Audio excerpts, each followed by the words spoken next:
This podcast has been produced on the traditional lands of the Gadigal and Bidjigal peoples. From 2RPH and the Wicking Trust, this is Passing Thoughts, and I'm Barbara Sullivan. This is the podcast where we explore death, dying, and all things about end of life. Our usual host, Rob Caldor, has left the studio to visit the headquarters of a new charity, the Shifra Centre. It offers an integrated approach encompassing legal, psychological, spiritual, and practical guidance to help people navigate the administrative and spiritual challenges of the end of life. Later in the episode, I look into the concept of obituaries, and specifically a memorable one that caught my eye. So stick around. But first, Irene Fira, founder of the Shifra Centre, tells Rob about her mother who inspired her to start her organisation. So, Irene, you're a clinical psychologist, mother of 2 kids. You've also done something pretty amazing that we'll get to. Firstly, tell me about your mother. My late mother, Dr. Cynthia Stein, was an amazing woman. She was quite an academic. She had a PhD in sociology and an honours in English, and she lectured in South Africa for many years. In her late 70s, she immigrated to Sydney with my father to be with her grandchildren. And literally the day after she landed, she ended up having open heart surgery for 9 hours. She had an aortic dissection. And after the surgery, which was miraculous and we were forever grateful, we started to notice signs of what we now know is vascular dementia. And it progressively got worse until my father could no longer look after her. We moved her into an aged care facility, sadly, just before COVID began. She was there for the last 4 years of her life, struggling with the dementia and a number of health concerns. In late 2023, I could see that her health was now declining pretty rapidly. And I knew that her time was coming when she would leave us.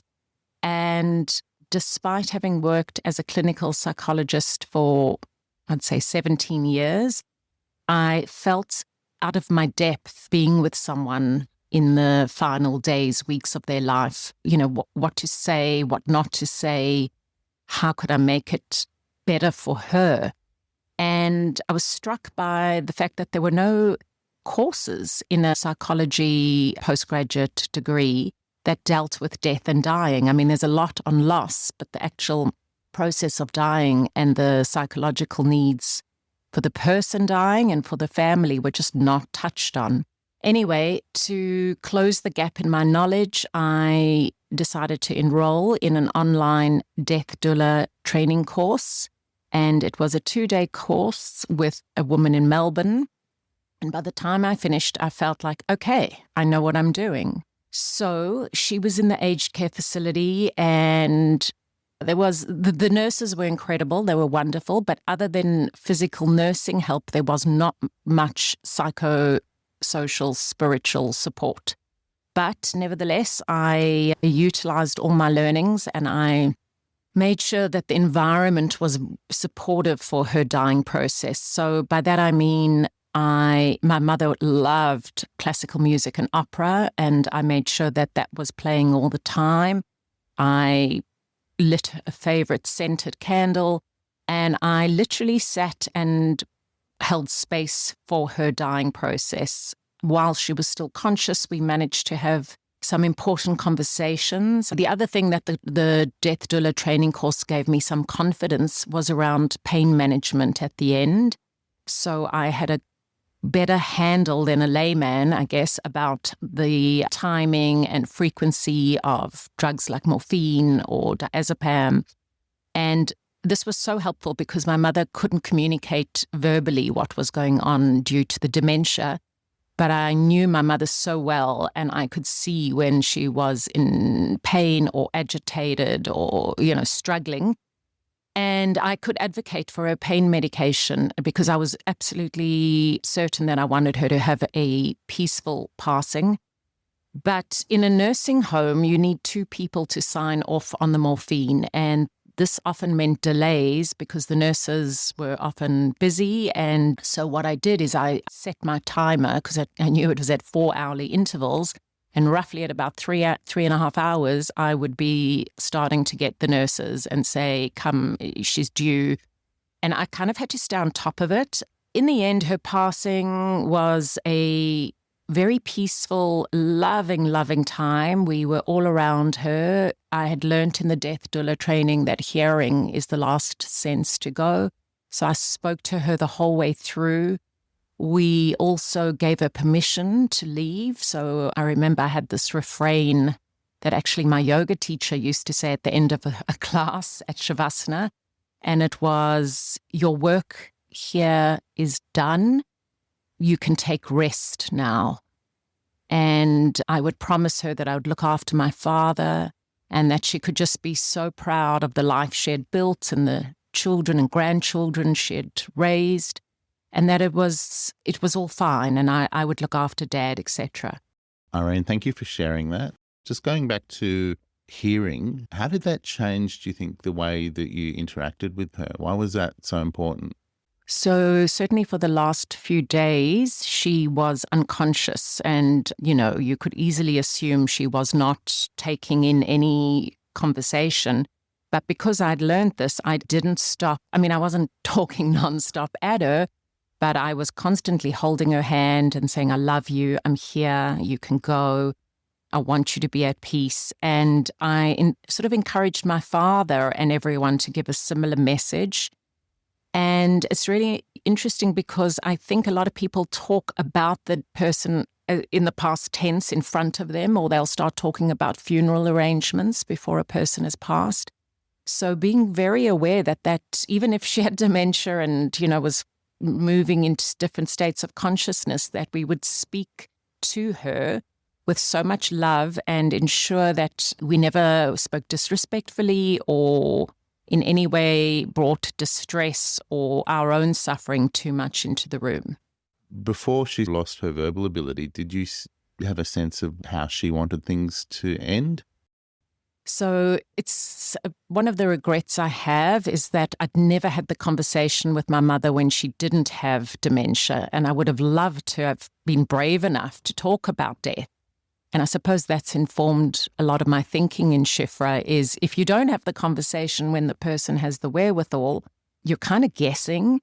But I, made assumptions. She wouldn't want to have pain. She would want her dignity as much as possible. And she would want to be surrounded with love and care. So, certain just general values. But when I'm working with people at Shifra now, I really try and encourage them to have the conversation with the person dying, because in some ways everyone knows it's happening and yet we don't talk about it because, even when people are really terminal, family members don't, keep fighting, we'll beat this. But the person dying actually knows it's coming, and to open up conversations like, how are you feeling about things? What can we do to make sure we make this transition the most sacred, meaningful transition? And to get that direction while a person still has the wherewithal gives you a lot of clarity. You went and became a death doula. Not everyone's going to do that kind of thing. It says more about you than anything. And you've mentioned twice Shifra. You set up a charity. Tell me about Shifra. What is Shifra? So actually Shifra is my mother's Hebrew name. My mother's name is Cynthia in English, but the Hebrew is Shifra. And I wanted to do something to memorialize her and honor her memory, which is very much in keeping with the Jewish tradition.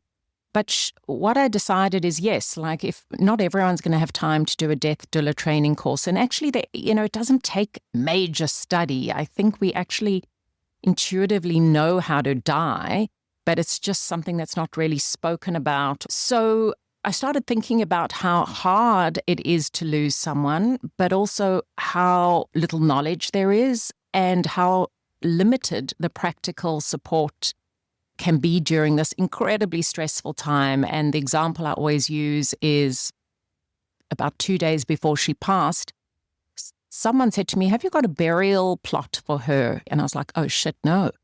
And suddenly, 2 days before she was dying, we were looking for all documentation that we needed. And God, my father's filing system was terrible. So it was so stressful. And all I wanted to do was be with my mother. And I kept thinking, I just wish there was someone who had told me or got me more organized so I wasn't doing it in a last minute hurry. And that's where the idea came to me that actually there is a gap or a need for people to help them at this most critical juncture in their lives and to help the family. And I started to think about what kind of help people need. And I realized that there is sort of a range of services that one needs. So Shifra started as a not-for-profit organization. We have a sort of multidisciplinary approach to dying. So we have lawyers, a lot of psychologists and social workers, medical counselors, so not actual doctors seeing patients, but just people helping navigate medically the complex systems. And then also a lot of practical support. We have volunteers who will help do some of the grunt work, bring meals to the family, etc. And we also incorporated a spiritual arm to our not-for-profit center so that we could include the spiritual dimension. The organization got legs, and we soon realized that not everyone can pay for lawyers, psychologists, etc. It's pretty costly.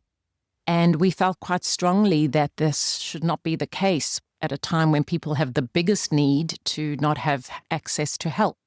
So we registered for a charity status, and we've been doing some fundraising and won a grant. And so our charity arm of Shifra can actually help pay towards people accessing these services. From the philosophical point of view, where does Shifra take its approach from? How does that play out in the way Shifra is set up? So the Jewish philosophy and traditions inform the way we think about death. And I'll give you a couple of examples because they're actually quite universal. We very much accept that in the Jewish religion that people die and there is an end date to our life. And the way I like to think about it is if you went to a party and there was no end date, you actually don't appreciate the time, the time at the party. You take it for granted.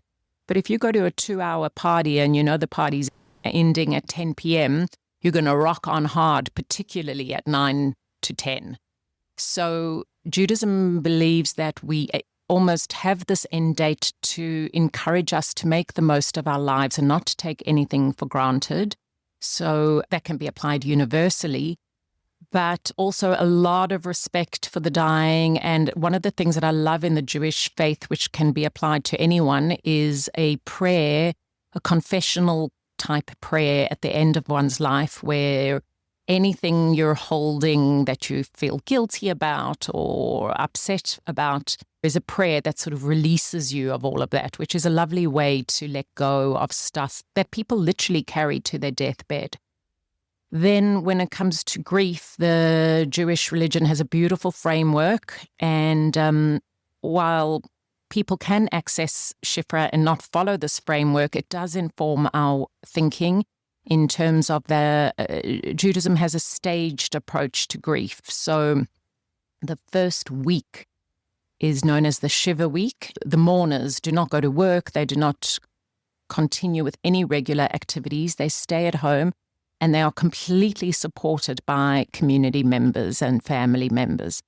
And I think it's a beautiful way because it actually allows you some space and time to be in the depths of your grief and mourning.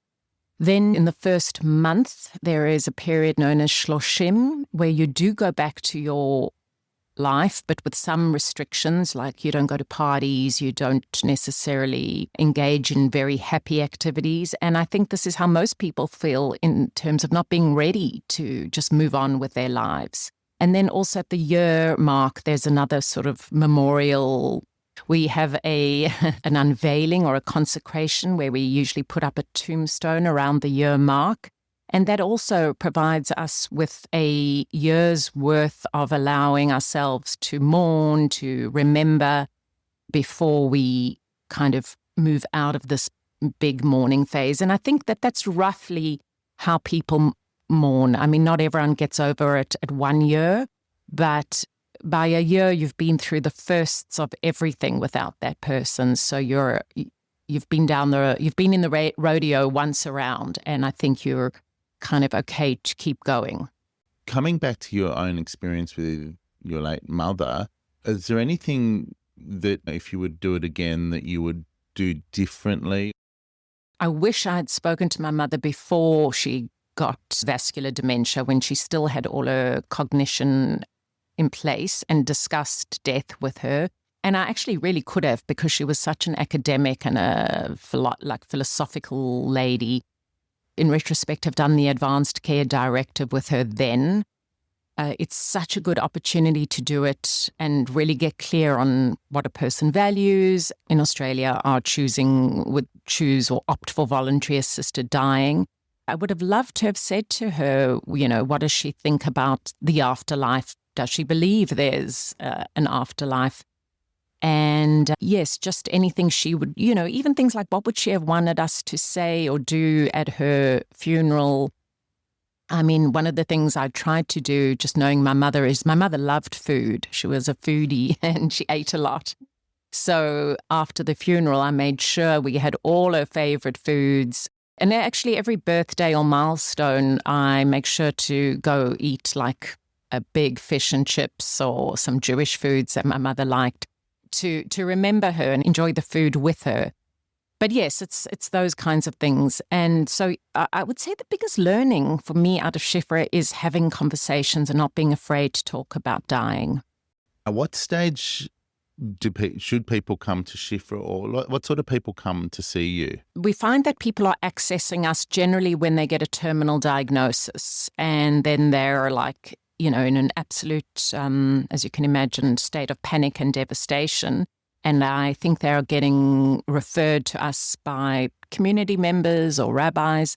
We're also getting people after the person has died. So we're doing a lot of grief work. I would love it that people would come to us well before, as I said, like with my mother, when they're well, to get everything set up, all the legal documentation, the advanced care directive, etc. And that, I guess, is going to be part of our goal this year. Is we're having a number of educational evenings to improve death literacy, grief literacy. And our sort of high-level strategic goal is to bring conversations of death into the ether much earlier, and to have them while people are well and strong and robust, rather than leaving it too late or right at the end. Why do you think as humans we don't talk about death? Well, I think avoidance is a very good coping strategy for a lot of people. We avoid difficult conversations, difficult topics, difficult feelings. And then the other thing I think is there is a huge movement towards longevity or aging well. And I mean, I even found a Defying Death Instagram page. I mean, I think we almost kid ourselves or like to believe that we can be so potent that we can actually outwit death. But 100 years ago, whatever, death was very much part of our culture, where we would have the person dying at home, their body in the home for quite some time until the funeral. So people were actually very comfortable with death as a part of life. However, with funeral homes and aged care facilities and palliative care wards, slowly but surely death has been moved outside of the home. So we don't see it as something natural. It's actually something kind of scary and for other people to deal with. And that's all gone into making death something pretty difficult for people to reckon with. When actually, yes, it can happen to all of us. So, God, my attitude is like, learn about it, understand it, prepare for it, because, yeah, it's going to happen for better or worse. We've spoken in other episodes about if things aren't prepared administratively nearly, that it can get very ugly. Is that also part of what you look into? Yes. So our lawyers work with people before and after to try and make things easier. I mean, even the legal side, when a person dies, I don't know if you've ever had to go through probate or an estate wind-up, it's taxing, it's stressful, and families often come into conflict with one another. So having good lawyers who take that burden off you is enormous. You know, one of the things also that I realize is having information and knowledge prepares you and gives you a little bit of a sense of knowing what it's all about. Even having someone explain, whether it's a death doula or a medical person or even a psychologist, what the dying process looks like. When it happens, you can go, oh, okay, so this is chain stroke breathing, and this is why my mother doesn't want to eat anymore, you know. It just gives you a little bit of a map or a guide, and it's a little less daunting and scary because you prepared for it. Often, to make sense of death and loss and even trauma, there is this notion of post-traumatic growth or post-traumatic meaning. And for me, I kind of accomplished this through the Shifra Center. So I dealt with a lot of my pain by turning my grief into something to memorialize my mother, but also to make meaning of her life and her death. And I have found it actually very therapeutic. So I'm not saying that everyone needs to start a charity or a center, but doing things like, for example, one of the Shifra clients that I see lost his mother to brain cancer, and he is a very competent businessman, and he's now joined a brain cancer foundation. He's going to be sitting on their board, and it's sort of giving back because he knows how arduous and painful the experience is. And I think when you can do something with all that pain and grief, and it really helps so that you don't feel just swamped in it, and you give back to others who are going to walk in a similar path. And it can be a small acts of kindness or something to remember your loved one. But I actually have found Shifra to be very cathartic and healing, and just makes me think about, doing something with all the pain and the loss can actually be quite helpful for people. One of the challenges that many Australians are dealing with is dementia and that pre-grieving process in a way, or seeing the person slowly slip. Is that something that Shifra would deal with, or something that you've got to take on? So anticipatory grief is what you're talking about, and it's particularly challenging at end of life, as I said with my mother, because you don't have a person that you can actually bounce ideas or talk to. So it is its own unique challenge, and the numbers of people dealing with parents with dementia is growing. And it is definitely something Shifra wants to work with to help make even someone with all those difficulties and losses over the years, to make sure that it's handled obviously with respect and dignity for the person, but helping the family members to navigate such a challenging path. And in some ways, Rob, I think that the path of losing a parent to dementia is as painful as even just losing them to death, watching a competent person struggle with things that we take for granted, and just the role reversal for children taking care of parents.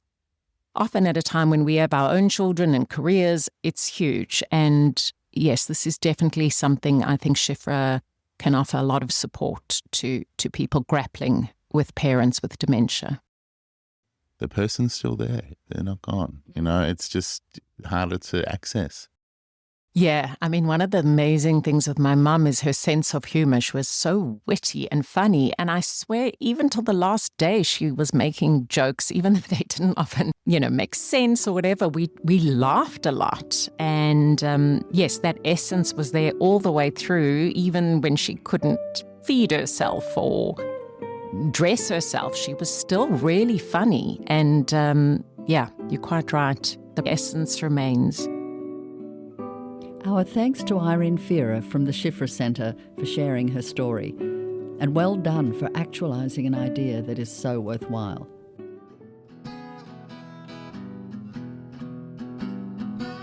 Before we go, the announcement of a death is usually done via social media these days. A post, a tribute, a flurry of comments, a digital wake that rises and falls within a day. I come from the era of newspaper obituaries, of scanning the papers on Wednesday or Saturday mornings, coffee in hand, searching for familiar names. There was something ritualistic and comforting about it, I have to say. A quiet reckoning with time, with community, with the slow but certain passing of generations. I still scan the papers. Old habits die harder than people, it seems. A couple of years ago, I was stopped by an obituary that didn't just announce a death, but seemed to succinctly sum up the life of a woman I didn't know, but wished that I did. Jenni Kelly. The obituary began plainly enough. Born in 1936, died in 2024. But then, our wild and wayward mother. Not beloved, not cherished, wild, wayward. I was hooked. She refused to say past. Oh, of course she did. Past is polite. Past is tidy. This woman, you gather, was neither.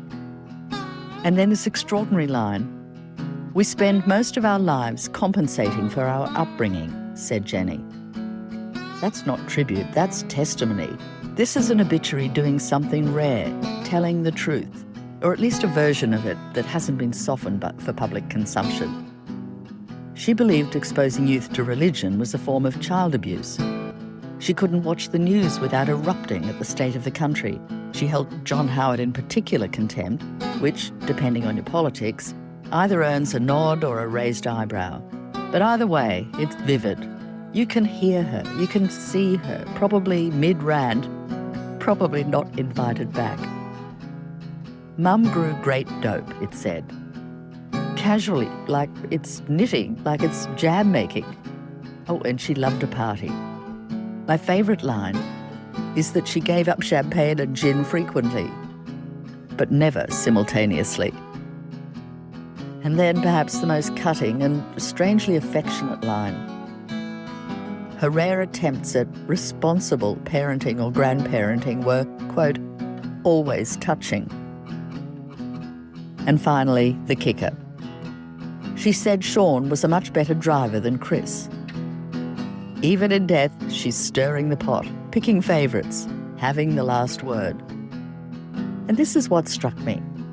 Obituaries used to sand down the edges. Everyone was devoted, loving, community-minded. But this was jagged, funny, uncomfortable, real. Maybe that's what's changing. In a world where everything is curated, perhaps death is becoming one of the last places where honesty sneaks through, where we admit that people are complicated, that love and frustration can sit side by side, that a life well lived isn't necessarily a life well behaved. The obituary ends with the phrase, "Bring a shovel," not just to bury, but to dig, to uncover, to tell the stories as they were, not as we wished they'd been. Vale, Jenni Kelly, a true classic. Passing Thoughts is made with funding provided by the Wicking Trust and the invaluable support from the team at 2RPH. If you have feedback, topic suggestions, or want to share your own experience, email us at passingthoughts@2rph.org.au. And don't forget to rate and review Passing Thoughts. It really helps others find the show. Goodbye from me, Barbara Sullivan. Rob will be back for the next episode. From 2RPH, this is Passing Thoughts.